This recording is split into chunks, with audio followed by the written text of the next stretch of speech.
అందరికీ నమస్కారం. 29 జూలైన అందరి ఆమోదంతో డిఆర్సి యొక్క సహాయంతో movie artist association executive meeting virtual మోడ్లో జరిగింది. వర్చువల్ మోడ్లో జరగడానికి కారణం ఏంటంటే డిఆర్సిలో చాలామంది సీనియర్ సిటిజన్స్ ఉన్నారు. డిఆర్సి పెట్టడానికి కారణం ఏమిటి?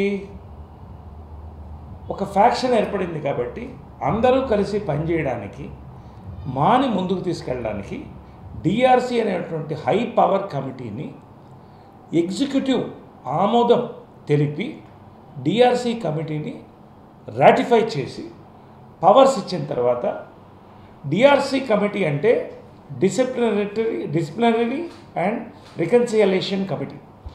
ఈ యొక్క కమిటీ యొక్క సహకారంతో మా ప్రశాంతంగా చక్కగా జరగాలన్న ఉద్దేశంతో మెగాస్టార్ చిరంజీవి గారు కృష్ణరాజు గారిని చైర్మన్గా అడిగి రిక్వెస్ట్ చేసి తీసుకొని మేమందరం మురళీమోహన్ గారు, శ్రీ మోహన్ బాబు గారు, జయసూద గారు ఇటువంటి సీనియర్స్ని కూడా దీంట్లో తీసుకొని ఒక కమిటీని ఫామ్ చేయడం జరిగింది.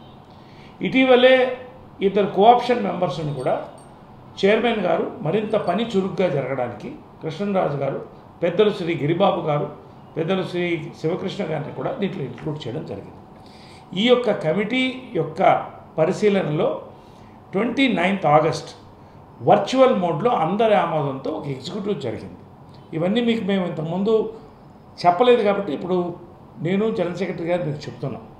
ఈ కమిటీలో ప్రధానంగా అందరు ఆఫీస్ బేరర్స్ పార్టిసిపేట్ చేశారు దాదాపుగా. అంతేకాకుండా కొంతమంది ఎగ్జిక్యూటివ్ కమిటీ మెంబర్స్ కూడా పార్టిసిపేట్ చేశారు. వీళ్ళందరూ ఉండగా సాయంకాలం కొన్ని నిర్ణయాలు తీసుకోవడం జరిగింది. అవి ఏమిటంటే, ఒకటి, అకౌంట్స్ ఎగ్జిక్యూటివ్ కమిటీ యునానిమస్గా ఆమోదించింది. 2, ఈ ఎన్నికలు ఎప్పుడు అనేటువంటి నిర్ణయం వచ్చినప్పుడు స్పష్టంగా సుప్రీంకోర్టు కానీ, హైకోర్ట్స్ కానీ, చెన్నై హైకోర్టు కానీ, కల్కటా హైకోర్ట్స్ కానీ, కొన్ని హైకోర్ట్స్ ఎలక్షన్ నిర్వహిస్తే మర్డర్ ఛార్జెస్ మేము ఎలక్షన్ నిర్వహించిన వాళ్ళ మీద పెడతామనేటువంటి ఒక వార్నింగ్ ఇవ్వడంతో అన్ని ఎలక్షన్స్ కోవిడ్ టైంలో జరగడానికి లేదు, 50 మంది కంటే అసెంబ్లీ ఎక్కడ జరగడానికి లేదు అన్నటువంటి పరిస్థితిలో, 3వ కోవిడ్ వేవ్ వచ్చేటువంటి పరిస్థితిలో ఎన్నికలకి పర్మిషన్స్ లేని పరిస్థితిలో ఎన్నికలు ఇప్పుడే కావాలని కొంతమంది అడిగినప్పుడు మేము దానికి సిద్ధంగా ఉన్నాం. ఎన్నికలు ఏ రోజుకైనా సిద్ధంగా ఉన్నాం. కానీ డిఆర్సి ముందు పెడుతున్నాము. ఎన్నికలు మేము అందరం కలిసి జనరల్ బాడీ జరగనున్న జనరల్ బాడీ ఏ డేట్ అది? ఆగస్ట్ 22 జరగనున్న జనరల్ బాడీలో దాని మీద చర్చించుకొని కోవిడ్ యొక్క పరిస్థితి పట్టి ఎన్నికల నిర్ణయం తీసుకుంటాం అని అందరి ఆమోదంతో ఆ రోజు ఎగ్జిక్యూటివ్ పూర్తి అవ్వడం జరిగింది. ఇది ఇంత డిస్టర్బ్డ్ టైంలో, ఒక కోవిడ్ టైంలో, ఒక డిస్టర్బెన్సెస్ కొన్ని ఉన్న టైంలో కూడా అందరినీ కలిపి డిఆర్సి ఒక అద్భుతమైనటువంటి కార్యక్రమాన్ని తీసుకొని మా ఎగ్జిక్యూటివ్ కానీ ఈ యొక్క కార్యక్రమాన్ని నిర్వహించడం జరిగింది. జనరల్ బాడీని కూడా వర్చువల్గానే పెట్టవలసిన పరిస్థితి, ఎందుకంటే మెంబర్స్ లైఫ్ రిస్క్ చేయడానికి లేదు. ఒకటి, చట్టబద్ధంగా 50 మంది కంటే అసెంబ్లీ లేని యొక్క పరిస్థితిలో 900 మంది ఉన్నటువంటి ఈ మా జనరల్ బాడీ కూడా వర్చువల్నే జరగాలని నిర్ణయించాం. కోర్టులు కూడా, హైకోర్టులు ఇవన్నీ కూడా వర్చువల్గానే జరుగుతున్నాయి. ఆన్లైన్ క్లాసెస్ పిల్లలకు కూడా వర్చువల్గానే జరుగుతున్నాయి. ఇది కోవిడ్ ప్రోటోకాల్ని పాటించి జరుపుతున్నటువంటి యొక్క పరిస్థితి కాబట్టి ఇది మీకు తెలియజేయాలి. ఖచ్చితంగా ఆ రోజున మేము జనరల్ బాడీలో వర్చువల్గా ఎక్కడ జరుగుతున్న అదే పద్ధతిలో ఇక్కడ కూడా మేము వర్చువల్గా ఈ యొక్క మీటింగ్ కండక్ట్ చేసి అందరిని ఆహ్వానించాం. అందరికీ లెటర్స్ పంపించారు జనరల్ సెక్రటరీ గారు. ఈ యొక్క వర్చువల్ జనరల్ బాడీలో నిర్ణయం తీసుకుని ఎలక్షన్స్ని ఆ రోజే అప్పుడున్నటువంటి పరిస్థితి బట్టి చేద్దామని నిర్ణయించాం. ఇది మీకు బేసిక్గా చెప్పడానికి నేను వచ్చాను. రెండోది, నిన్న కొంత ఇండస్ట్రీ పెద్దలు, నేను, జీవిత గారు, ఇంకొంతమంది ఆఫీస్ బేరర్స్, ఎగ్జిక్యూటివ్ మెంబర్స్ అందరూ కూడా షాక్కు గురయ్యాం. హేమ గారి యొక్క మెసేజ్ వైరల్గా వెళ్ళడం, ఆ మెసేజ్లో మా ఫండ్స్ మొత్తం మేము తినేస్తున్నామనో వాడేస్తున్నామనో, మా మొత్తం కూడా దివాళా తీస్తుందన్నటువంటి ఒక భయానకరమైనటువంటి మెసేజ్ని ఇస్తూ ఒక ఛానల్కి లైవ్ ఒక ½ అన్ అవర్ ప్రోగ్రామ్ ఇచ్చి దాంట్లో వివిధ అంశాలు మాట్లాడారు. మేము క్లియర్గా స్టాటిస్టిక్స్ జనరల్ సెక్రటరీ గారు చెప్తారు, మాలో ఫండ్స్ ఇవాళ దాదాపుగా 5 కోట్ల రూపాయలు ఉంది. 4 crores 70 lakhs ఎంతో ఉంది, ఆమె చెప్తుంది క్లియర్గా. రెండోది, ఈ సంవత్సరం మాలో ఇంత కరోనాలో కూడా efficient functioning of the president, general secretary and the committee వల్ల కొంతమంది సహకరించకపోయినా మా ముందుకు పోయాం కాబట్టి 84 లక్షల రూపాయలు మెంబర్షిప్ ద్వారా మాకు వచ్చింది. ఫండింగ్ జీవిత గారు 10 లక్షలు ఇచ్చారు. నేను పర్సనల్గా ఎవరెవరి బ్యాంక్ అకౌంట్ 14 లక్షల రూపాయలు నేను డిపాజిట్ చేయడం జరిగింది. 14 లక్షల రూపాయలు నేను డిపాజిట్ చేసి 10,000 రూపాయలు ఎవరు అడిగినా వెంటనే మా యొక్క భద్రత కోసం మేము పనిచేయడం జరుగుతుంది. అదేవిధంగా ఆ యొక్క 14 లక్షలు డిపాజిట్ చేసిన తర్వాత జనరల్ సెక్రటరీ గారు, మేము కానీ కొంతమంది ఆఫీస్ బేరర్స్, ఎంతోమంది కరోనా పేషెంట్స్ హాస్పిటల్స్లో ఉండగా బెడ్లు ఇప్పించి వాళ్ళకి ఎంతో మేము మా వంతు సేవ ఏది ఆలోచించకుండా చేయడం జరిగింది. అంతేకాకుండా ఇన్సూరెన్స్ విషయానికి వస్తున్నాను. ఇన్సూరెన్సు ఎప్పటి నుంచి జరుగుతుంది, కానీ లాస్ట్ టైము ఎక్కువ మందికి ఇవ్వడం జరిగింది. ఇది యాక్టింగ్ ప్రెసిడెంట్ బెనర్జీ అక్కడ కూర్చున్నప్పుడు నేను లేను. ఒక మెసేజ్లో వెళ్ళిన ఒక తప్పు కన్ఫ్యూజన్ వల్ల ఎక్కువ మంది కట్టక్కర్లేదని అప్లై చేయడం జరిగింది. అయినా మేము ఆలోచించకుండా మా కోసం, మా యొక్క భవిష్యత్తు కోసం, మెంబర్స్ యొక్క భద్రత కోసం ఆ యొక్క కమిట్మెంట్ని మేము తీసుకొని మేము ₹1 కోటి దాకా ఖర్చు పెట్టడం జరిగింది. ఇది less than 15% of the entire funding. ప్రతి సంవత్సరం కూడా గత 3 టర్మ్లో మేము విత్ స్టాటిస్టిక్స్ చెప్తాం. ఫండ్ నుంచి తీసుకుని ఇన్సూరెన్స్ కట్టి, ఇన్సూరెన్స్ మళ్ళీ ఫండ్ తీసుకొచ్చి పెట్టడం అనేది చాలా మామూలు సాధారణమైనటువంటి విషయం.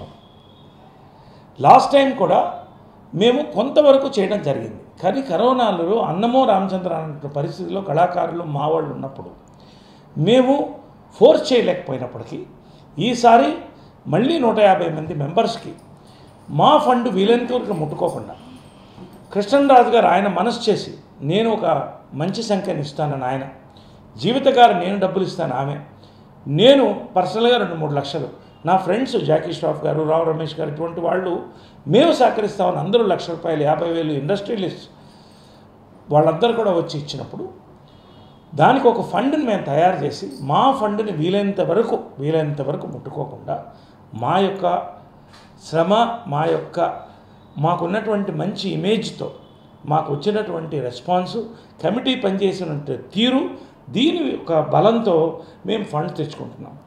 ఇది చిరంజీవి గారు, మెగాస్టార్ చిరంజీవి గారు పంపించినటువంటి అప్రిజియేషన్ లెటర్. నాకు మిమ్మల్ని అభినందిస్తున్నానని చెప్పడం జరిగింది. ఇది దీనికి ₹1,00,000 నేను CCCకి కూడా డొనేషన్ ఇవ్వడం జరిగింది పర్సనల్గా. కాబట్టి పెద్దలందరూ ఒక అప్రిజియేషన్తో ఒక మంచి వాతావరణాన్ని తీసుకురావడానికి అహర్నిశలు ఒక మహిళగా ఉండి, జీవిత జనరల్ సెక్రటరీగా ఉండి ఆమె కుటుంబ బాధ్యతలు చేసుకుంటూ ఆమె పనిచేస్తుంది. నేను నా కుటుంబ బాధ్యతలు, నా యొక్క పరిశ్రమలో ఉన్నటువంటి కమిట్మెంట్స్ దాటి మేము అందరూ ఇక్కడ ఒక కమిటీ కూర్చొని పనిచేసి ఇన్సూరెన్స్ చేయడం జరిగింది.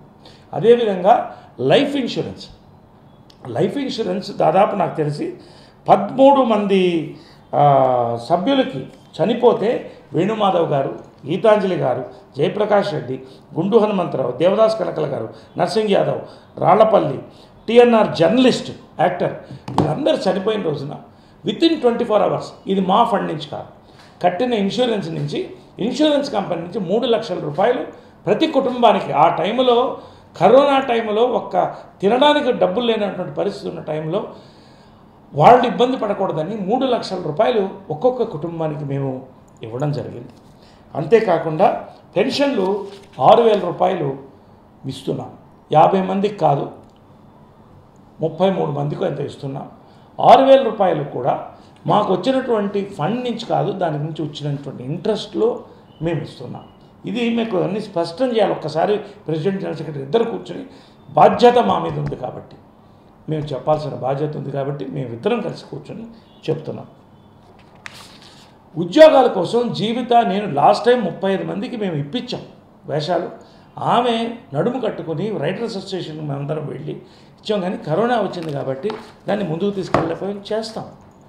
అదేవిధంగా మాకు ఒక యాంథమ్ని ఇచ్చాం. అదేవిధంగా 2 వీలర్స్ 4 ఇచ్చాం. 2 వీలర్స్ కరోనా మన ఫండ్ నుంచి కాకుండా 3 లక్షల రూపాయలు వసూలు చేసి డొనేషన్ రూపంలో మా మీద ఉన్నటువంటి క్లీన్ ఇమేజ్ ఉన్న దీంతో చిరంజీవి గారు ముందు, కృష్ణరాజు గారు ముందు, చిరంజీవి గారు ముందు, మోహన్ బాబు గారు ముందు మేము బహిరంగంగా వచ్చిన డొనేషన్స్తోనే రిసీవ్ చేశాం తప్ప మా ఫండ్ నుంచి మేము ముట్టుకోలేదు.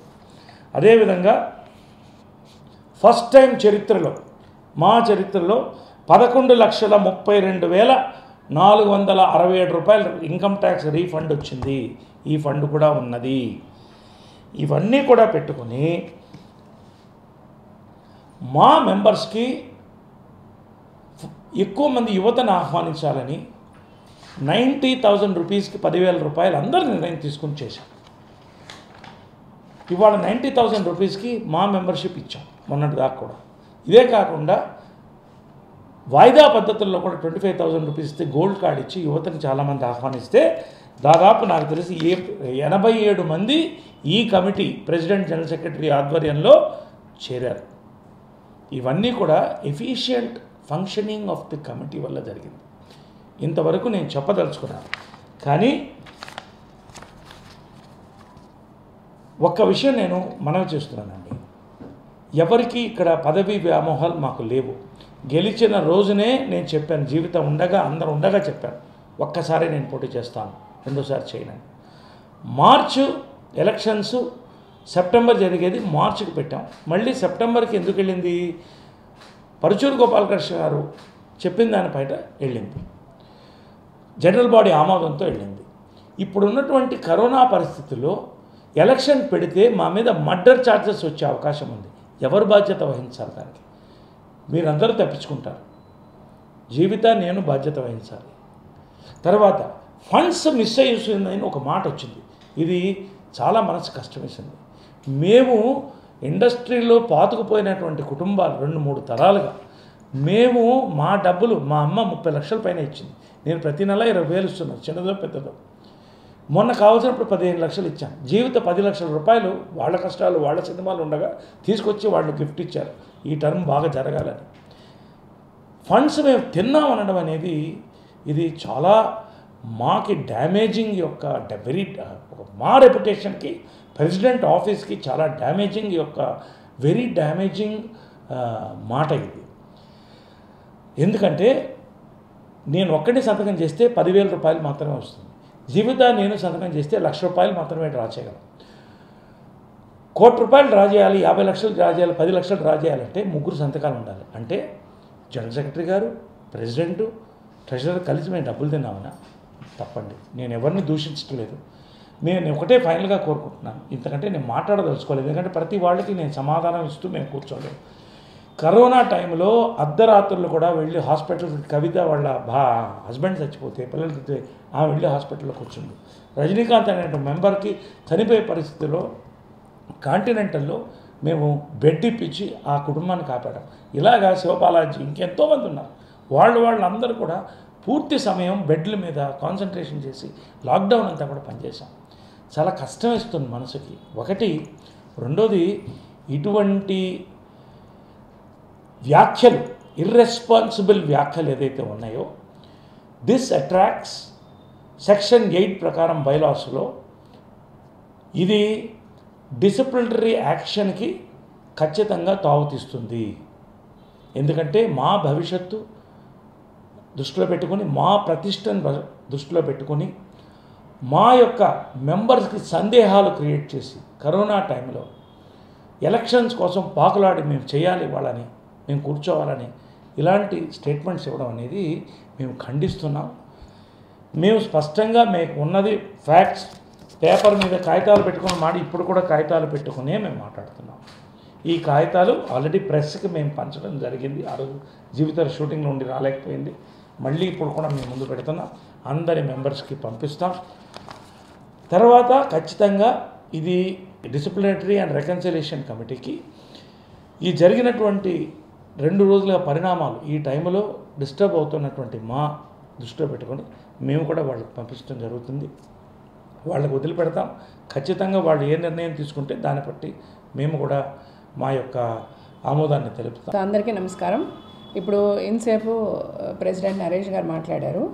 యాక్చువల్గా నరేష్ గారు మాట్లాడిన కొన్ని విషయాలు నేను మళ్ళీ రిపీట్ చేస్తాను. ఎందుకంటే నరేష్ గారు, నేను, రాజశేఖర్ గారు మేమంతా ఒక ప్యానెల్గా ఇంకొక ప్యానెల్తో మేము పోటీ పడి గెలిచిన తర్వాత మళ్ళీ నేను, రాజశేఖర్ గారు ఏ ప్యానెల్తో అయితే మేము ఎదురు ఫైట్ చేశామో అదే ప్యానెల్కి సపోర్ట్గా వెళ్ళి నరేష్ గారికి ఎగెయిన్స్ట్గా మేము మాట్లాడాం. అదే ప్యానెల్తో ఇదే విధంగా మెంబర్స్కి లెటర్స్ మేము రాసాము.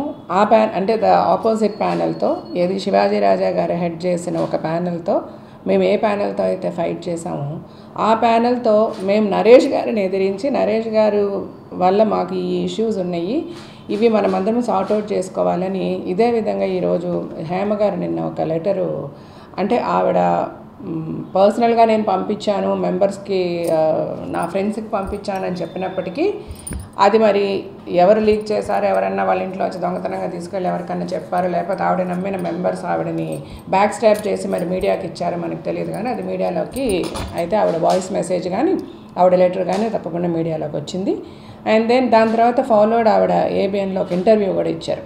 సో దీని గురించి యాక్చువల్గా మీడియాకి వెళ్ళొద్దు, మీడియాలో మాట్లాడుకోవద్దు, మన విషయాలు మనం సాల్వ్ చేసుకుందాము. ఇది ప్రజలకి అవసరం లేని ఒక సమస్య. ఇది ఇండియా, చైనా, ఇండియా, పాకిస్తాన్ సమస్య కాదు, మూవీ ఆర్టిస్ట్ అసోసియేషన్కి సంబంధించిన ఒక సమస్య. ఏదున్నా మన ఇండస్ట్రీలో పెద్దవాళ్ళు ఉన్నారు, మన సమస్యలు మనం చర్చించుకుందాం, మన ప్రాబ్లమ్స్ మనం సాల్వ్ చేసుకుందాం. మనం అనవసరంగా మీడియాకి వెళ్ళి మనం ఫూల్స్ కావద్దని చాలాసార్లు చాలా నిర్ణయాలు తీసుకున్న తర్వాత కూడా ఇలాగొచ్చి ఎందుకు మాట్లాడాల్సి వస్తుందంటే వేరే ఆప్షన్ లేక మాట్లాడాల్సి వస్తుంది. అంటే ఇప్పుడు మాట్లాడకుండా ఉంటే గనక ఏదైతే నిన్న హేమ గారు మీడియాలో చెప్పారో, లేకపోతే ఆవిడ వాయిస్ మెసేజ్ అవ్వచ్చు, లేకపోతే మెంబర్స్కి ఏ లెటర్ అయితే అడ్రస్ చేశారో అవి నిజాలుగా అందరూ కన్సిడర్ చేయొచ్చు. సో అందుకోసమే ఈరోజు ఇలా కూర్చొని మాట్లాడాల్సి వచ్చింది. నేను ఎవరి సైడ్స్ మాట్లాడలేదండి. నరేష్ గారు నా పక్కనే ఉన్నప్పటికీ కూడా నేను ఆయన సైడ్ మాట్లాడలేదు. అటు లేకపోతే హేమ గారు, బెనర్జీ గారు, ఒక సోకాళ్ళు ఒక 14-15 మంది ఈసీ మెంబర్స్ని ఆవిడ కలుపుకున్నారు. 11 మంది ఈసీ మెంబర్స్ మేమని హేమ గారు కలుపుకున్నారు. మరి మేము ఎవరో నాకు తెలియదు. ప్రస్తుతానికి హేమ గారి గురించి మటుకు మాట్లాడతాను నేను. ఆవిడ చాలా ఇన్కరెక్ట్గా మాట్లాడారు కాబట్టి అది కరెక్ట్ చేయడం అవసరమని ఈరోజు కూర్చొని మీ ముందు మాట్లాడుతున్నాను. నరేష్ గారు చెప్పినట్టుగా 29th జూలై ఒక వర్చువల్ ఈసీ మీటింగ్ జరిగింది. అందులో కృష్ణరాజు గారు, గిరిబాబు గారు లేరు, కృష్ణరాజు గారు, శివకృష్ణ గారు, మోహన్ బాబు గారు, డిఆర్సీ తరఫు నుంచి మురళీమోహన్ గారు, ఈ నలుగురు డిఆర్సీ తరఫు నుంచి పార్టిసిపేట్ చేయగా ఆల్మోస్ట్ అందరు ఈసీ మెంబర్స్ పార్టిసిపేట్ చేశారు ఆ వర్చువల్ జూమ్ మీటింగ్లో. ఆ రోజు చాలా అంటే ఆల్మోస్ట్ 2.5 hours జరిగింది డిస్కషన్. 2.5 hours డిస్కషన్లో చాలా డెసిషన్స్, అంటే ఇది ప్రతిదీ డిస్కస్ చేసాం. అకౌంట్స్ దగ్గర నుంచి అకౌంట్స్ అందరూ ఆమోదించడం జరిగింది. ఆ పర్టికులర్ మీటింగ్లో ఆడిటర్ గారు as well as legal advisor గారిని కూడా ఇంక్లూడ్ చేశాము. ప్రతి మెంబరు మాట్లాడారు, ప్రతి మెంబర్కి ఉన్న డౌట్స్ క్లారిఫై చేయడం జరిగింది. బట్ అగైన్ మళ్ళీ ఆ లెటర్లో eligibility of the existing meeting గురించి ఎందుకు మాట్లాడాల్సి వస్తుంది అన్నది నాకు అర్థం కాలేదు. ఎందుకంటే ఇప్పుడు ప్రతిసారి మార్చ్ టు మార్చ్ ఎలక్షన్స్ జరుగుతాయి.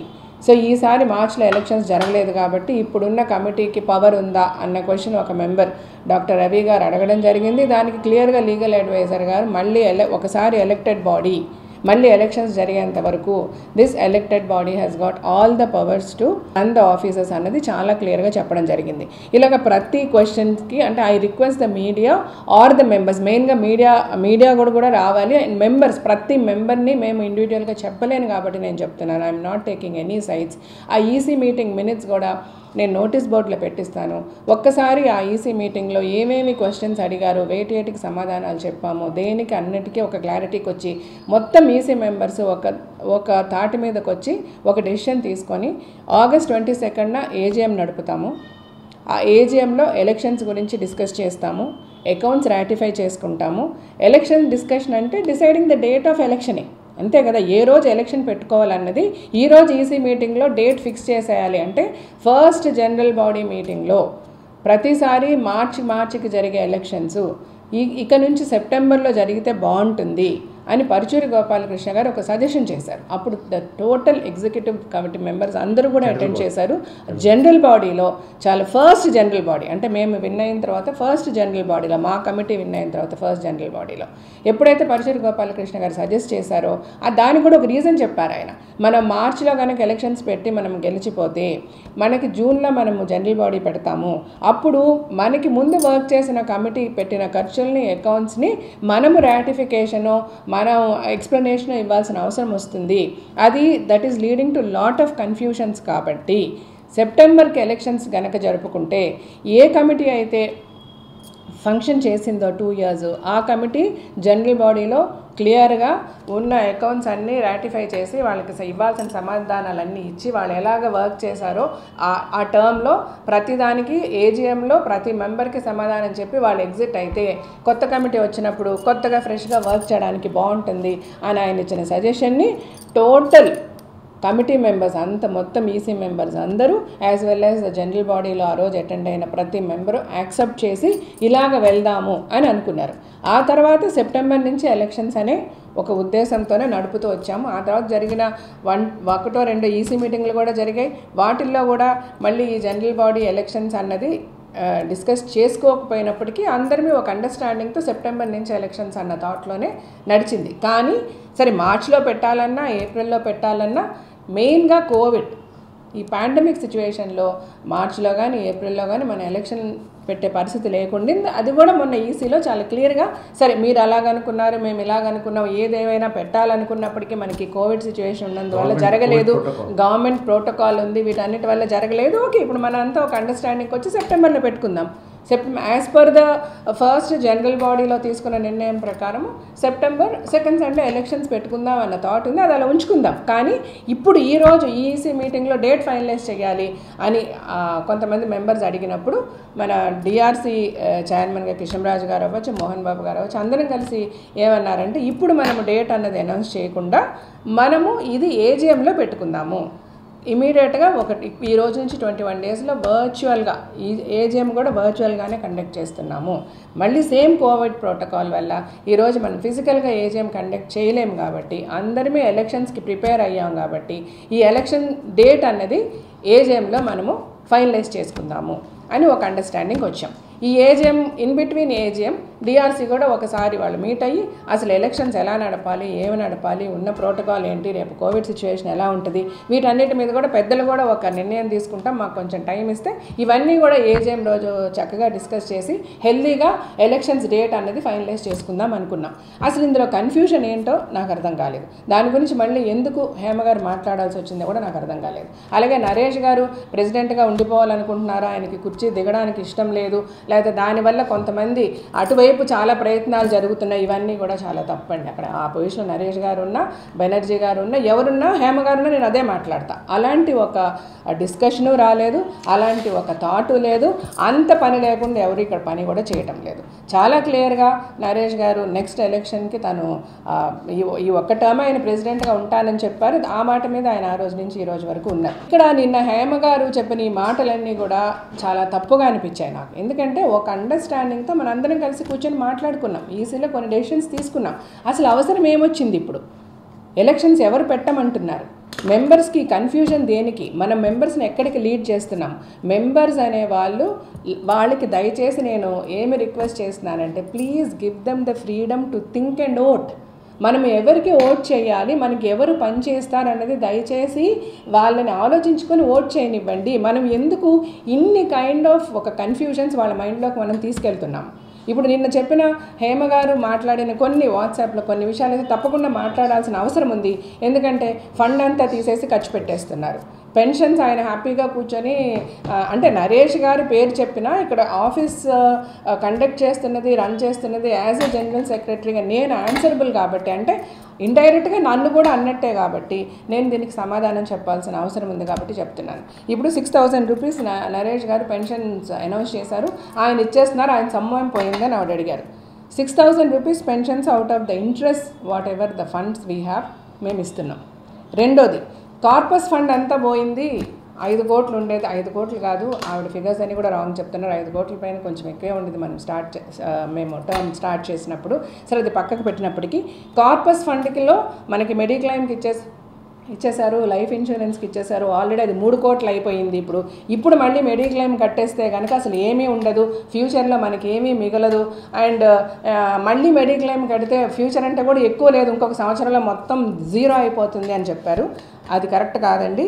ఇప్పుడు కార్పస్ ఫండ్లో నియర్లీ 4.7 crores, నేను అప్రాక్సిమేట్గా చెప్తున్నాను ఫిగర్స్, 4.63 to 4.7 crores ఇంకా మాకు ఫండ్ అలాగే ఉంది. ఈ ఫండ్లోంచి ఫస్ట్ మెడిక్లైమ్కి 78 lakhs అనుకోండి. నేను ఇవాళ ఆఫీస్ నాన్ ఫంక్షనింగ్ కాబట్టి కరెక్ట్ ఫిగర్స్ నా దగ్గర లేవు, ఏమన్నా 1 లక్ష అటు ఇటు అవ్వచ్చు. బట్ 78 lakhs ఫస్ట్ అంటే 2020 మెడిక్లైమ్కి కట్టాం. 931 lives అయ్యాయి, 314 మెంబర్స్కి మెడిక్లైమ్ కట్టాం.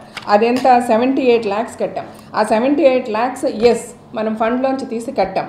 అది కూడా 15% of the funds can be used అన్న ఒక నామ్స్ మీద ఆడిటర్స్తో ప్లస్ లీగల్ అడ్వైజర్తో అండ్ మొత్తం ఈసీ మెంబర్స్తో, ఆ రోజు ఎంతమంది అయితే ఈసీ మెంబర్స్ దానికి ఒప్పుకున్నారు వాళ్ళందరూ సంతకాలు పెట్టున్నారు. ఆ రోజు హేమ గారు కూడా ఉన్నారు అక్కడ. అప్పుడు కోవిడ్ సిచ్యువేషన్, ఎవరికి పనులు లేవు, అందరూ చాలా ఇబ్బందుల్లో ఉన్నారు. ఈ ఫిగర్ అరేవ్ అవ్వడానికి ముందు మెంబర్స్ అందరికీ ఇందాక నరేష్ గారు చెప్పినట్టుగా మెసేజ్లు పంపించాం, ప్రతిదీ రికార్డు ఉందండి, దయచేసి అందరూ అప్లై చేసుకోండి మెడిక్లైమ్కి. అప్పుడు బెనర్జీ గారు కానీ హేమ గారు కానీ వీళ్ళందరూ కూడా మెజారిటీ ఆఫ్ ద మెంబర్స్ ఈసారి మనం ఫ్రీగా ఇవ్వాలి మెంబర్స్కి మెడిక్లైమ్, మనం ఎందుకున్నాం ఈ పరిస్థితిలో, వాళ్ళు ఎట్లా నార్మల్గా మెడిక్లైమ్ మాలో 30,000 ప్రీమియం అంటే కనుక ఇప్పుడు 50% మా బ్యాట్ చేస్తుందండి. అది ఈరోజు మేము వచ్చిన తర్వాత కాదు, ముందు నుంచి కూడా అదే జరుగుతుంది. గత 3-4 టర్మ్స్గా ఇదే పద్ధతిలో మెడిక్లైమ్ అనేది 50% ప్రీమియంలో మా బ్యాట్ చేస్తుంది, 50% మెంబర్స్ కడుతున్నారు. ఈసారి లాస్ట్ టైం జరిగినప్పుడు ఎక్కువ మందికి కట్టాల్సి వచ్చింది, ఎందుకంటే అందరు మెంబర్స్ యునానిమస్గా చాలా మంచిగా ఓపెన్గా బెనర్జీ అనే దగ్గర నుంచి అందరూ కూడా మీరు ఏంటి ఇంత కట్టాలని కూడా మెన్షన్ చేయకండి మెసేజ్లో, సో మళ్ళీ భయపడిపోయి చాలామంది అప్లై చేసుకోరు, లెట్ దమ్ అప్లై, మనందరం కష్టపడదాం, మనందరం డబ్బులు తెద్దాం, మనందరం ఏమన్నా తక్కువైతే చేద్దాం, but let us all unitedly give health insurance to maximum number of members అని చెప్పి అన్నందువల్లనే అంతమంది 314 మెంబర్స్ అప్లై చేసుకోవడం జరిగింది. వాళ్ళకి 78 lakhs పే చేయడం జరిగింది. అది చేసే ముందు కూడా ప్రతి మెంబర్తో గంటల తరబడి డిస్కషన్ చేయడం జరిగింది. హేమ గారు అన్నారు ఇంక్లూడింగ్ ఈసీ మెంబర్స్ ఈసారి కట్టలేమండి డబ్బులు అన్నారు, అందరినీ కన్సిడర్ చేయమన్నారు, ఫైన్ ఎంతవరకు వీలైతే అంతవరకు ఫ్రీగా చేయండి అన్నారు. చేద్దాం, మన వల్ల చేతనైంది మనం చేద్దామని అందరం కలిసి అనుకొని ఆ 78 lakhs కట్టడం జరిగింది. ఆ 78 lakhsతో పాటు ఎస్బీఐ లైఫ్ ఇన్సూరెన్స్ కట్టడం జరిగింది. లైఫ్ ఇన్సూరెన్స్ కూడా సమ్వేర్ అరౌండ్ 28 lakhs కట్టాం. ఆ లైఫ్ ఇన్సూరెన్స్లో దగ్గర 13-14 మందికి ఫ్యామిలీకి 3 లక్షల చొప్పున ఇచ్చాం. అంటే మనం కట్టిన దానికి కంటే ఇంకా ఎక్కువే మెంబర్స్ బెనిఫిట్ పొందారు. నేను ఒక సింపుల్ క్వశ్చన్ అడుగుతున్నానండి హేమ గారిని అందరినీ, మనకి ఫండ్ అనేది అసోసియేషన్లో ఎందుకుంది? మెంబర్స్ చచ్చిపోతుంటే ఫండ్ని ముట్టుకోమేము అని మెంబర్స్ని చచ్చిపోనిస్తామా? మెంబర్స్కే కదండి ఉపయోగపడింది ఈ 78 lakhs మనం కట్టినా లాస్ట్ టైము, లేకపోతే 28 lakhs ఎల్ఐసి మనం ఎస్బీఐ కట్టినా అది మెంబర్సే కదా బెనిఫిట్ అయ్యారు. ఏమన్నా మా ఇంట్లో నేను వెళ్ళి ఒక పెళ్లి చేసుకున్నానా, లేకపోతే నరేష్ గారు వెళ్ళి పార్టీలు పెట్టుకున్నారా, ఇంకొకటి చేసామా? అసలు ఏదైనా సరే మనందరిమీ for the benefit of for the members అని కదా మనం పనిచేస్తున్నాము. మెంబర్స్కే కదా మంచి జరిగింది. ఇప్పుడు కూడా హేమ గారు అన్నట్టుగా 3 కోట్లే ఉన్నాయి, అక్కడ 3 కోట్లు ఖర్చు పెట్టేశారు, ఇదంతా బుల్షిట్ అండి. ఫస్ట్ ఐ రిక్వెస్ట్ హేమ గారు to come and check the accounts to see what are the bank balances, bank balance ఎంత ఉంది, ఫండ్స్లో ఎంత మిగిలాయి, పెన్షన్స్కి ఎంత వెళ్తుంది, ఎంత ఇంట్రెస్ట్ వస్తుంది, ఎంతమందికి పెన్షన్స్ ఇస్తున్నాము. 50 మందికి పెంచేశారు, 33 మందికి 34 మందికి మ్యాక్సిమం 35 మందికి ఇప్పుడు పెన్షన్స్ ఇస్తున్నాము. ఆ పెన్షన్స్ కూడా ఇంట్రెస్ట్లోంచి ఇస్తున్నాము. ఇంకొకటి ఆవిడ అంటూ ఉన్నారు, మా టైంలో మేమున్నప్పుడు హ్యాట్స్ ఆఫ్ టు హేమ గారు. ఇన్ని ఇయర్స్ ఆవిడ మాలో పనిచేశారు. ఆవిడ she loves the association, she does a lot for the association. I really appreciate. కానీ హేమ గారు అన్నట్టుగా మేము ఎప్పుడూ ఫండ్స్లోంచి డబ్బులు తీయలేదు, మేము ఎక్స్పెన్సెస్ కూడా మేము బయట నుంచే తెచ్చుకున్నాము. ఛాయ్ది ఇక్కడ అసలు ఛాయ్ ఎవరిమీ తాగము, ఛాయ్ కూడా మా డబ్బులతో తెచ్చుకున్నాము, బయట నుంచి అడుక్కొని తెచ్చి మాని నడిపించాము. కానీ ఇప్పుడు ఇందులోంచి మాలోంచి పీకేసి మేము ఖర్చు పెట్టలేదన్నారు ఆవిడ. ఇప్పుడున్న పాండమిక్ సిచ్యువేషన్లో ఎవరిని ఏ షోలు చేయగలము, ఎవరిని ఏం అడగగలము, ఎవరు వచ్చి హెల్ప్ చేయమని అడగగలము, ఎవడి కుటుంబాన్ని ఎవడు ఎలా కాపాడుకోవాలని చచ్చిపోతున్నారు ఇక్కడ. ఈ పరిస్థితుల్లో వెళ్ళి ఏమండి దేహి మాకు చేయండి అని వెళ్ళి అడగాలమ్మా? అంత కర్మలో ఉందమ్మా. మా ఎలక్షన్కి మేము కంటెస్ట్ చేసే ముందు మోస్ట్ ఆఫ్ ద పెద్ద హీరోస్ నాకు చెప్పారు, పద్ధతిగా చేయండి జీవిత, మేమందరం యూఆర్ ఆల్ విత్ మేము తీసుకున్న రెమ్యూనరేషన్ ఎవ్రీ మూవీకి ఇంత అని ఇలా మీరు అడిగితే ఇస్తామన్నారు. కానీ ఏ మొహం పెట్టుకొని వెళ్ళి అడగాలి? ఆవిడ అన్నారు, హేమ గారు అన్నారు, నరేష్ గారు ఏమండి పాండమిక్ ఉంది కదా, ఈ సిచ్యువేషన్ మేము ఎలా డబ్బులు అడుగుతామని అన్నారు. సరే 1 ఇయర్ ఏమన్నా చెయ్యాలి అంటే మీరు ఎవరన్నా చేయనిచ్చారా? 24 గంటలు గొడవలే. ఈసీ మీటింగ్లకు వెళ్తే అదొక థర్డ్ వరల్డ్ వార్లాగా నడుస్తుంది EC meeting. 24 hours. Last time ఏం జరిగింది, ఆ ముందేం జరిగింది? నేను ఈరోజు నరేష్ గారిని కూడా పక్కన పెట్టుకొని మాట్లాడుతున్నాను. ఈ గొడవలు తప్ప నేను రాజశేఖర్ గారు వచ్చి ఏం అడిగాం? సరే ఎందుకండి ఆ ఫారెన్ ఇన్సిడెంట్నే మీరు పెట్టుకొని మళ్ళీ దెబ్బలాడుకుంటారు. జరిగిపోయింది, ఎలక్షన్ అయిపోయింది, గెలిచేసాము, మనం ఒక టీమ్గా కలిసి పనిచేద్దాము, ఇక నుంచి ఏమున్నా డైరెక్ట్గా మాట్లాడుకుందాము, ఏదైనా డిస్కస్ చేసుకుందాము అని అడిగినప్పుడు కొన్ని సందర్భాల వల్ల అటు నరేష్కి ఇబ్బంది అయింది, కొన్ని సందర్భాల వల్ల వాళ్ళకి ఇబ్బంది అయింది, మధ్యలో అందరూ కలిసి మాట్లాడుకుందాం అన్నందువల్ల మాకు ఇబ్బంది అయింది. ఈసారి మెడిక్లెయిమ్ కడితే ఉన్న డబ్బులు కూడా అయిపోతాయి. ఇవన్నీ ఫస్ట్ చాలా రాంగ్ క్యాల్కులేషన్స్. నేను మీకు చెప్పాల్సింది ఏంటంటే, లాస్ట్ టైం మెడిక్లెయిమ్ 78 lakhs కడితే 96 lakhs మెంబర్స్ వాడుకున్నారండి. Are we not happy? 1,00,000 రూపాయలు పెట్టి మెంబర్షిప్ తీసుకొని ఒక మా అసోసియేషన్లో ఒక మెంబర్కి ఉపయోగపడిందండి. అది దేనికి? వాళ్ళ జీవితాలు, వాళ్ళ లైఫ్స్ కాపాడుకోవడానికి డ్యూరింగ్ కోవిడ్ పీరియడ్ ఆ డబ్బు ఉపయోగపడింది.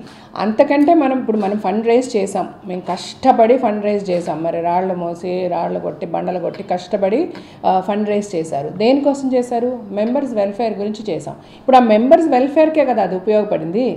దాని గురించి మనం ఎందుకంత బాధపడుతున్నాము, దాని గురించి ఎందుకు అట్లాగా రాంగ్గా ఒక ట్రాక్ తీసుకెళ్ళి చెప్పదలుచుకుంటున్నాం అన్నది నాకు అర్థం కావట్లేదు. సో అలాగే ఎస్బీఐ లైఫ్ ఇన్సూరెన్స్ 16 మంది మెంబర్స్ చనిపోతే ఫ్యామిలీకి 3 లక్షల చొప్పున 48 lakhs వరకు కవర్ అయిందండి. ప్రతి ఫ్యామిలీకి 3 లక్షల చొప్పున ఇచ్చాం. మనం కట్టింది ఎంత అండి ఎస్బీఐ లైఫ్ ఇన్సూరెన్స్కి? 28 lakhs కట్టామండి ఫండ్ నుంచి. సో ఏది కట్టినా ఏం చేసినా మొత్తం మనము టువర్డ్స్ ఈసారి మెడిక్లెయిమ్తో కలుపుకొని మ్యాక్సిమం మనము స్పెండ్ చేసింది మెడిక్లెయిమ్ లైఫ్ ఈ ఇయర్ 2021 మెడిక్లెయిమ్ లైఫ్ ఇన్సూరెన్స్తో కలిపితే మ్యాక్సిమం అరౌండ్ 2 crores మనము ఆ ఫండ్ నుంచి తీసాం. బట్ యాడ్ ఆన్ అయింది నియర్లీ 1.2 వరకు ఫండ్స్ వచ్చాయండి. ఆవిడ ఏమీ రాలేదు అంటుంది. 82 lakhs మెంబర్షిప్స్ నుంచి వచ్చాయి. ఆ మెంబర్షిప్స్ కూడా ఎంతో ఎంతూసియాస్టిక్గా ఎంతమంది మెంబర్స్ వాళ్ళు కష్టపడి వాళ్ళు పనిచేసింది, ఎంత స్క్రూటినీ చేసి ప్రతి మెంబర్కి మనం కన్ఫర్మ్ చేసే ముందు ఒక కమిటీ చేసి, అంటే వీళ్ళ అంటే ప్రతిసారి కొట్టుకోవడమే కదా 2 panelsగా. సో మధ్యలో నేనుండి ఒక గ్రూప్ ఒకటి క్రియేట్ చేసి ప్రతిదీ ఆ గ్రూప్లో పెడుతూ మేము అంత వర్క్ చేసి ఇంతమంది మెంబర్స్ని తీసుకొని నియర్లీ 82 lakhs మేము మెంబర్షిప్స్ దగ్గర నుంచి వచ్చింది. అలాగే బయట ఇందాక నరేష్ గారు అన్నట్టు రాజశేఖర్ గారు ఒక 10 lakhs, ఆయన ఒక కోవిడ్ టైంలో ఒక 16 లక్షలు మెంబర్స్కి ఖర్చు పెట్టారు. ఎంతోమందికి ఫుడ్ గ్రెయిన్స్ ఇచ్చాము, ఎన్నో హాస్పిటల్స్, ఇలాగ అన్ని డబ్బులుగా చూసుకుంటేనే మోర్ దాన్ 1 crore ఫండింగ్ లోపలికి వచ్చింది. ఈరోజు 4.63 crores ఫండ్తో మేము ఉన్నాం. ఇన్ స్పైట్ ఆఫ్ మెడిక్లెయిమ్లు కట్టి ఇన్సూరెన్స్లు కట్టి ఇవన్నీ చేస్తే అంటే అసలు ఎక్కడ మంచి డబ్బు మిస్యూటిలైజ్ అవుతుంది, లేదంటే ఆవిడ మిస్యూటిలైజ్ అని ఆవిడ అన్నారులేండి, మిస్యూటిలైజ్ చేసి ఏదో మోసాలు చేసేసి తీసుకెళ్ళిపోయామని మేము అనలేదు. కానీ ఉన్న ఫండ్నంతా పెన్షన్లకు ఇచ్చేస్తున్నారు, లేకపోతే మెడిక్లెయిమ్లు కట్టేస్తున్నారు, ఇలాగైపోతే మనం ఏమైపోతామని. అలాగా కాదండి. 110% ప్రతి మెంబర్కి మేము చెప్పదలుచుకుంటున్నది, కట్టిన డబ్బులు ఇవి. అంటే దయచేసి ఏ మెంబర్ అన్నా కూడా ఓపెన్గా ఆఫీస్కి రావచ్చు, కనుక్కోవచ్చు, ప్రతి అకౌంట్ డీటెయిల్స్ మీరు చూసుకోవచ్చు. మనకి బ్యాంకులో ఏదన్నా ఇంట్లో తీసుకెళ్ళిపోయి లేదా గుంట తవ్వి లోపల పెట్టేసే విషయాలు కాదు కదండి. ఇవన్నీ ఓపెన్ థింగ్స్. బ్యాంకులో ఎంత ఉంది, ఎంత ఖర్చు పెట్టాం, దేనికి ఖర్చు పెట్టాం, ఎవరికి ఇచ్చాం, ఏది ఇచ్చినా పెన్షన్లు ఇచ్చినా వెల్ఫేర్ ఆఫ్ ద మెంబర్స్ గురించే కదండి. మెడిక్లెయిమ్ కట్టినా వెల్ఫేర్ ఆఫ్ ద మెంబర్స్ గురించే కదా. ఎస్బీఐ కట్టినా ఎస్బీఐ కట్టినా మెంబర్స్ వెల్ఫేర్ గురించే కదా. దీనివల్ల బాగుపడింది ఎవరు? మెంబర్సే కదా. ఏ విధంగా ఇక్కడ మెంబర్స్ని మోసం చేస్తున్నాము? ఇప్పుడు సరే 1 ఇయర్ ఎవరు ఏం పని చేశారు, ఏం సంపాదించారు, మరి మిగిలిన ఇప్పుడు మేమంతా ఒకటి అని ఒక గ్రూప్ గురించి మాట్లాడుతున్నారు. మరి వాళ్ళంతా కష్టపడి తెచ్చేయచ్చు కదా లక్షలు. ఎవరు ఆపుతున్నారు? డబ్బులు తీసుకురండి. మీకంతా మీకున్న ఫేస్ వాల్యూ మాకు లేకపోవచ్చు, మీరు అడిగితే ఇచ్చే డబ్బులు మాకు ఇవ్వకపోవచ్చు. దయచేసి తీసుకురండి ప్లీజ్. ఎవరు వద్దంటున్నాం? మీరు ఏదన్నా ఫండ్ తీసుకొస్తే మేము అకౌంట్లో ఏమైనా బయట ఇక్కడ ఎవరైనా పడేస్తున్నారా? మొన్న ఈసీ మీటింగ్లో కూడా అన్నాం, ఈసారి లాస్ట్ టైం మెడిక్లెయిమ్లో మోస్ట్ ఆఫ్ ద మెంబర్స్ కట్టలేదు. లాస్ట్ టైమే కట్టలేదు అని అనుకుంటే అంతకుముందు టర్మ్స్లో కూడా నేను చూశాను. మరి మీరందరూ నడిపిన అంతకుముందు టర్మ్స్లో కూడా మెడిక్లెయిమ్ 50% మూవీ ఆర్టిస్ట్ అసోసియేషన్ కడితే 50% మెంబర్స్ కట్టాలంటే ఆ 50%లో 20-25% కట్టారు. అలాగే ఈసారి లాస్ట్ టైం కోవిడ్ వల్ల ఆ 25% అనేది 10% కట్టారు. దానిని రెక్టిఫై చేయడానికి డెఫినెట్గా ప్రయత్నిద్దాము. కొంచెం ఈ కోవిడ్ సిచ్యువేషన్ రిలాక్స్ అయ్యి ఏ విధంగానన్నా మనం బయటకు వెళ్ళి ఒక షో చేయాలన్నా, ఇంకొకటి చేయాలన్నా, ఒక హీరోని అడగాలన్నా మనం గొడవలు లేకుండా మనము ఒక మంచి హార్మనీతో ఒక మంచి సరౌండింగ్స్ క్రియేట్ చేస్తే హెల్ప్ చేయడానికి చాలామంది ఉన్నారు. బట్ ఇలా మన గురించి మనం వెళ్ళి బయట ఇలా చెప్పుకుంటూ ఉంటే ఎవరు వచ్చి మనకి హెల్ప్ చేస్తారు? అసలు ఇక్కడ ఏం జరిగిపోయిందని మనం మాట్లాడుతున్నాం. ఎలక్షన్స్ ఎవరు పెట్టమంటున్నారు? ఎవరు ప్రెసిడెంట్ సీట్లలో కూర్చొని ఉండిపోవాలి? ఎవరు చెప్పారు? మీరు ఎక్కడ విన్నారు? ఎవరో అనుకుంటున్నారు, ఎవరో చేసుకుంటున్నారు అని మెంబర్స్కి ఇట్లాగా రాంగ్గా గైడ్ చేయడం చాలా తప్పు. హేమ గారు, డైరెక్ట్గానే నేను మీకు చెప్తున్నాను. ఈసీ మీటింగ్లో మీరు ఉన్నారు, నేను ఉన్నాను, అందరిమీ ఉన్నాము. అంత క్లియర్గా ఇదే మరి ఈసీ మీటింగ్లో ప్రతి ఏ ఆర్గనైజేషన్ అయినా, ఏ అసోసియేషన్ అయినా జనరల్ బాడీలో పక్కా మనం తీసుకున్న డెసిషన్స్ రాటిఫై చేయాలి. General body is the supreme authority అని అందరికీ తెలిసిన విషయమే. మాటల్లో అన్నారు కూడా మొన్న మీరు, మేమంతా ఈసీలోనే డెసిషన్ తీసేసుకుంటామండి, జనరల్ బాడీ అవసరం లేదు, ఇప్పుడు ఎలక్షన్ డేట్ డిసైడ్ చేయండి అని అన్నారు. అలా ఎలా అంటారు?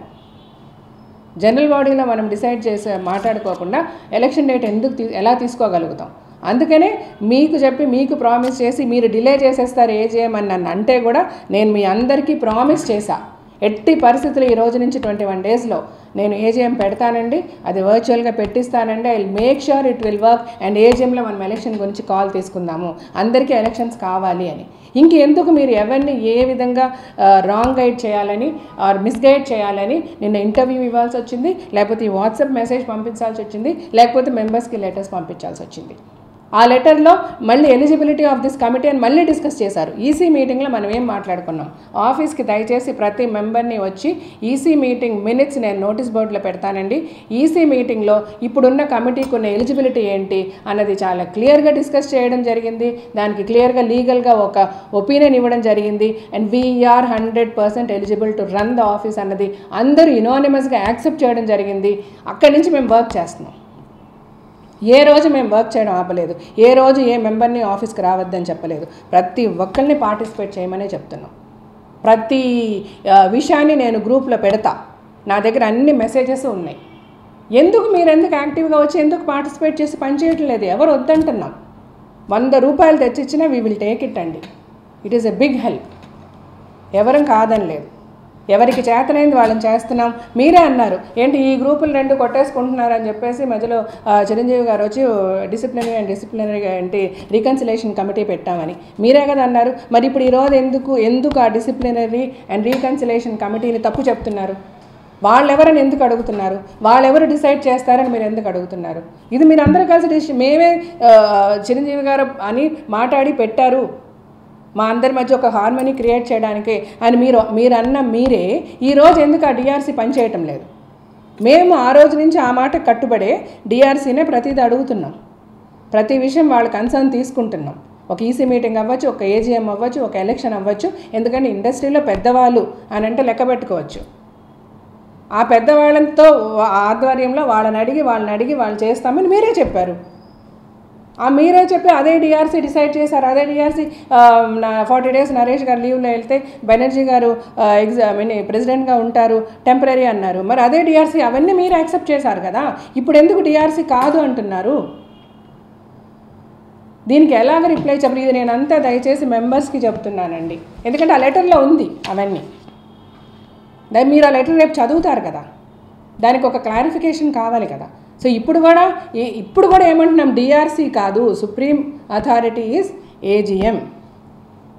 జనరల్ బాడీలోనే డిఆర్సీ పెద్ద మనుషులు కూడా ఉంటారు. ఎలాగ నడిపించాలి ఎలక్షన్స్, కోవిడ్ ప్రోటోకాల్ ఫాలో చేస్తే ఏం చెయ్యాలి, ఎప్పుడు చెయ్యాలి?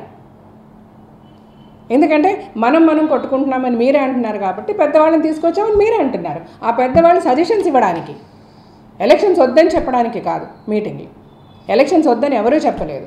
ఇలాగా మీరు అనుకొని మీరు ఊహించుకొని కాంక్రీట్గా ఏ సాక్ష్యమో ఏ ఆధారం లేకుండా నరేష్ గారు కూర్చుని పోవాలి, ఆయనే ప్రెసిడెంట్గా ఉండిపోవాలి, అందుకని ఎలక్షన్స్ పోస్ట్పోన్ చేయాలని అనుకుంటున్నారు, మీరు ఎలక్షన్స్ కావాలని అడగండి అని మెంబర్స్ని బిఫోర్ ఏజీఎం ఇట్లా రాంగ్ గైడ్ చేయడం కరెక్ట్ కాదు. నాట్ ఓన్లీ మెంబర్స్, మన field is the most attractive field అండి ఇండస్ట్రీ.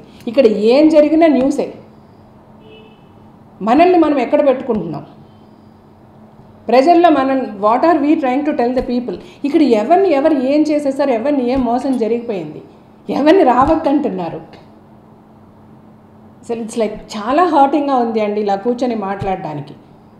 బట్ ఒకటి చెప్పదలుచుకుంటున్నాను నేను, అంతా మంచే జరిగింది.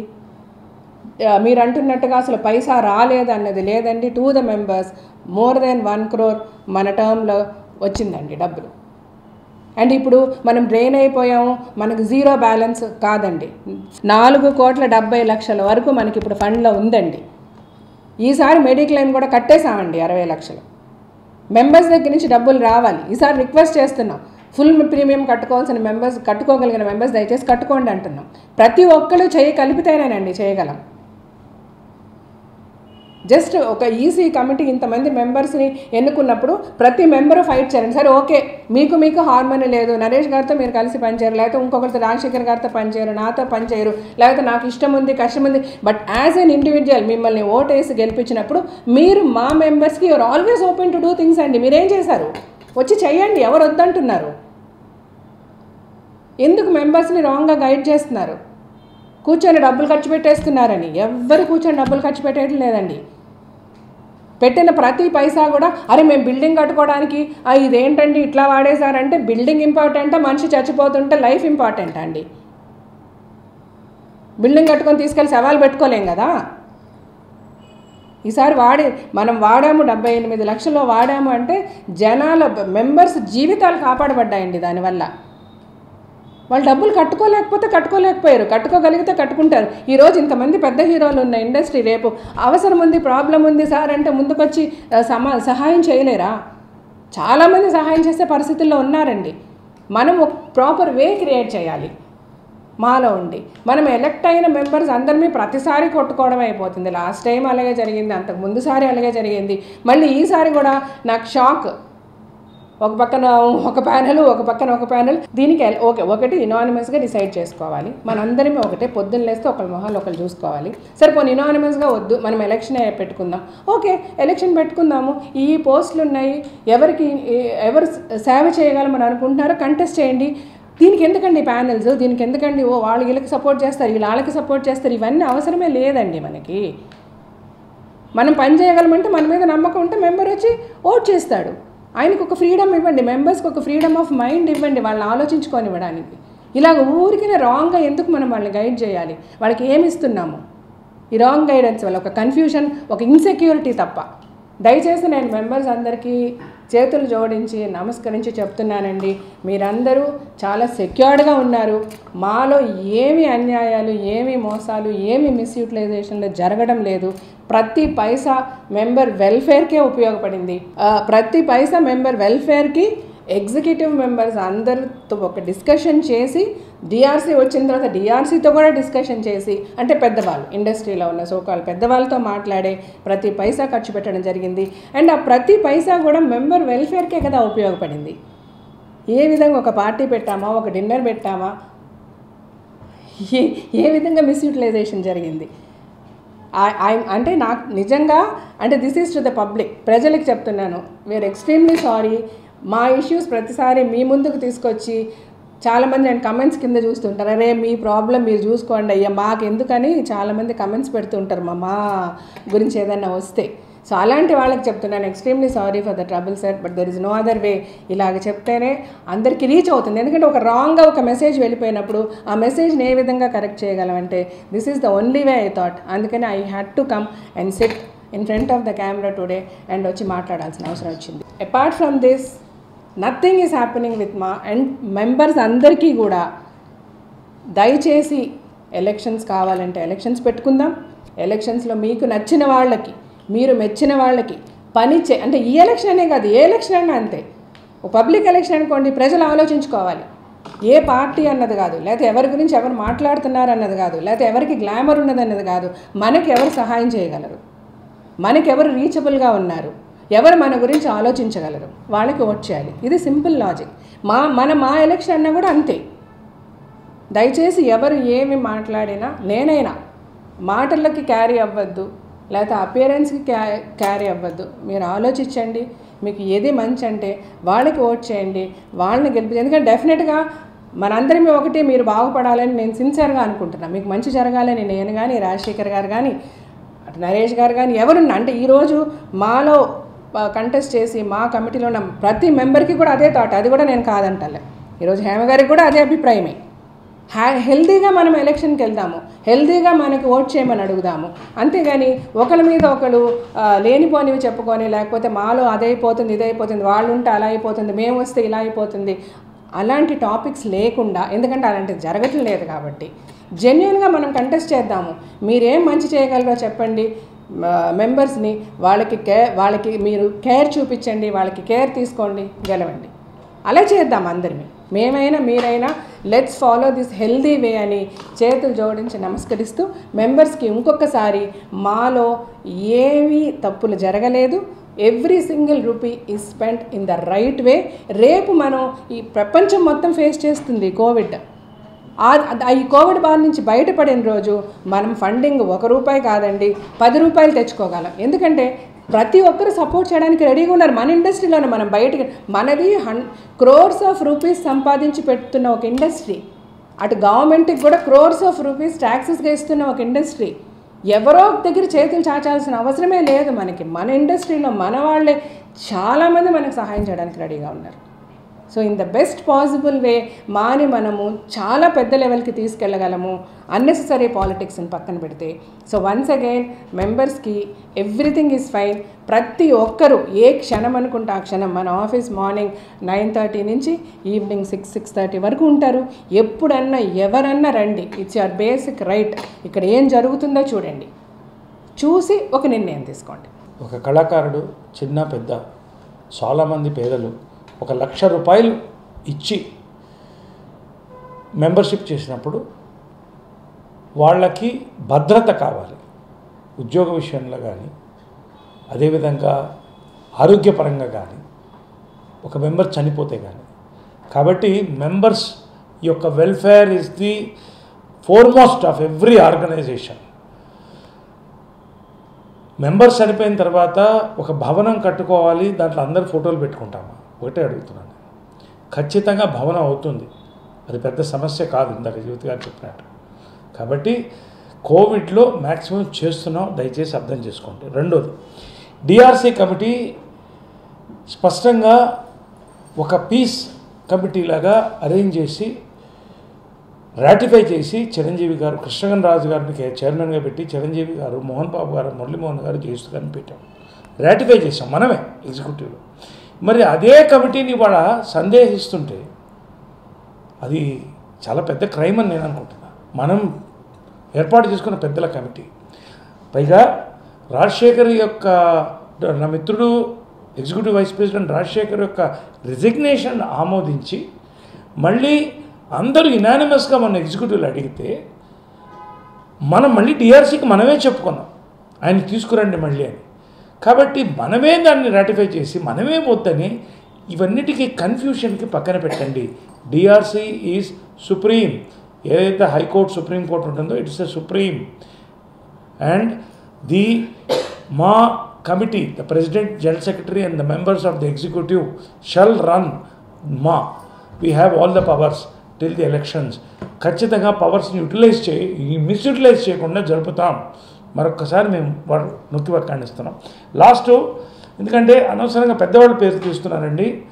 ఈమె హేమ గారు ఒక మాట మాట్లాడింది, చిరంజీవి కళ్యాణ లక్ష్మి పథకం మేము పెడతామంటే ఆయన సంతోషపడి చిరంజీవి పేరుతో పెడుతున్నారు, 2 లక్షలు ఇస్తానని చెప్పారండి. అది ఎప్పుడు జరగలేదండి.